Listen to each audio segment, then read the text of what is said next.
সপ্তাহে একদিন কি বাড়ির বউদের ছুটি দেওয়া যায় না? না বলছিলাম সারা সপ্তাহ অফিসের পর অফডে কাটান আড্ডা ঘোরাঘুরি ও ঘুমের ভেতর দিয়ে, অথচ সারা সপ্তাহ ঘরের সেই মানুষটা ঠিকই কাজ করে গেছে।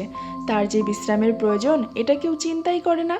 আমরা মেয়েরা কারো বাড়ির বউ হবার পর সবটা ঠিক সেভাবেই মানিয়ে নিতে শিখি, কখনো বুঝতেই দেই না আঙ্গুলটা কেটে যাবার পর পেঁয়াজ কাটা থেকে থালা বাসন মাজা অবধি কতটা কষ্ট হয়।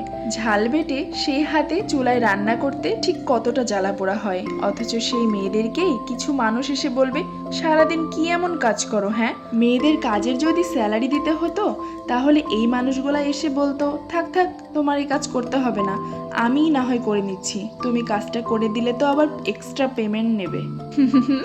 কথায় আছে না, ফ্রিতে পেলে তার কোনো মূল্য থাকে না। তাই ভাবছি বউরা মিলে আন্দোলন করব একদিন অফ ডে, সাথে যথোপযুক্ত স্যালারির জন্য। তাহলে বউরা সব কাজের সঠিক মূল্যায়নও পাবে, আবার সাথে হাত খরচের সামান্য টাকার জন্য কোনো মেয়ে আর স্বামী কিংবা শ্বশুর বাসা থেকে খোটা শুনবে না। হিসাব বরাবর। হোয়াট এভার, আমি না অনেকদিন পর প্লেট সাজিয়ে খেতে বসেছি। নিজের ভালো লাগাকে যদি আমি নিজেই ভ্যালু না দিই তাহলে অন্য কেউ কেন দেবে? আজকের মেনুতে ছিল আলু, চাল কুমড়ার বড়ি দিয়ে ডিমের ভুনা, কিন্তু জানো ডিমটা না শেষ হয়ে গেছে, তো আবারও এক্সট্রা করে ডিমটা পোচ করে নিলাম। কেমন হয়েছে জানিও হ্যাঁ।